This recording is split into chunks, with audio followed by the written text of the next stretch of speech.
Hello குட்டி சுட்டீஸ், நம்ம இன்னைக்கு என்ன வீடியோ பார்க்க போறோம்னா எலக்ட்ரிசிட்டி, அதாவது மின்சாரம் எப்படி உருவாகுது, மின்சாரத்துல நம்ம என்னென்ன பயன் அனுபவிக்கிறோம், அதை பத்தி நம்ம இன்னைக்கு வீடியோக்குள்ள போய் தெரிஞ்சுக்கலாமா? வாங்க வீடியோக்குள்ள போலாம். நான் இங்க இமேஜஸ் ஷேர் பண்றேன், அதை பார்த்து நீங்க அந்த இமேஜை வச்சு நீங்க கற்பனை பண்ணி பாருங்க. இப்போ வீடியோல போலாம்.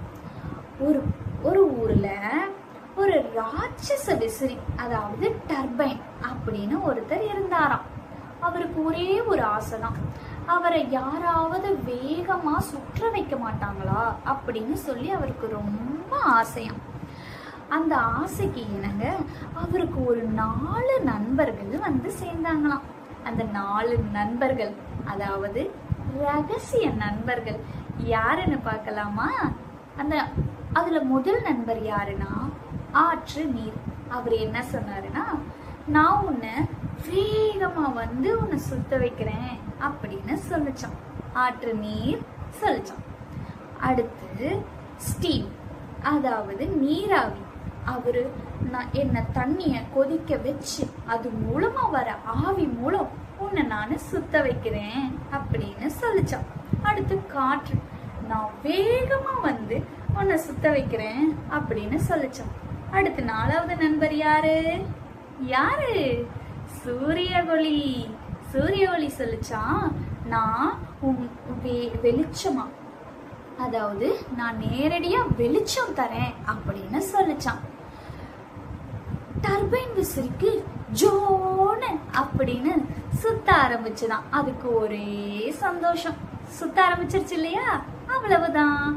இப்ப என்ன ஆக போகுதுன்னா, அவருக்கு பக்கத்துல இருந்த ஜெனரேட்டர் அப்படின்னு ஒரு மந்திர பெட்டி, அதுக்கு ஒரே சந்தோஷம். அந்த மந்திர பெட்டிக்குள்ள என்ன இருக்கு தெரியுமா? காப்பர் வயரும் மேக்னெட்டும், அதாவது காந்தமும் அப்புறம் என்ன செம்பு கம்பிகளும் ஒளிஞ்சிருந்துச்சான் அந்த மந்திர பெட்டிக்குள்ள. இவங்க 2 பேரும் டர்பைன் விசிறி வேகமா சுழலும் போது அந்த காந்த கம்பிகளும் தொட்டு தொட்டு விளையாடி கொண்டிருந்துச்சான். அப்படி வேகமா தொட்டு விளையாடும் போது ஜிவ்வுன்னு மின்சாரம் உற்பத்தி ஆச்சான். மின்சாரம் உற்பத்தி ஆயிடுச்சு பாத்தீங்களா? இப்ப இந்த மின்சாரம் என்ன பண்ணுச்சு தெரியுமா? நான் எல்லார் வீட்டுக்கு போயும் நான் வெளிச்சத்தை தரப்போறேன் மற்றும் நிறைய விதவிதமான பொருட்களை உபயோகப்படுத்த உதவ போறேன்னு சொல்லிச்சான் மின்சாரம். அப்படி சொல்லிட்டு எப்படி வரும்? வீட்டுக்கு வெளியே போய் பாருங்க, என்ன இருக்கும்? வயர், அதாவது டிரான்ஸ்மிட். அது எப்படி டிரான்ஸ்மிட் ஆகுது? உயர் கம்பிகள் மூலமா அந்த மின்சாரம் டிரான்ஸ்பர் ஆகி நம்ம எல்லார் வீட்டுக்குள்ளேயும் வந்து நமக்கு தேவையான விதவிதமான பொருட்களை எலக்ட்ரிசிட்டி மூலம் நம்மளை உபயோகப்படுத்த உதவுச்சு. ஃபார் எக்ஸாம்பிளுக்கு லைட்டு, ஃபேனு, இதை எல்லாத்தையும் நம்ம உபயோகப்படுத்துறதுக்கு இந்த மின்சாரம் உதவி செஞ்சுது. இந்த கதை உங்களுக்கு ரொம்ப பிடிச்சிருக்கும்னு நினைக்கிறேன். உங்களுக்கு நல்லாவும் புரிஞ்சிருக்கும் நம்புறேன்.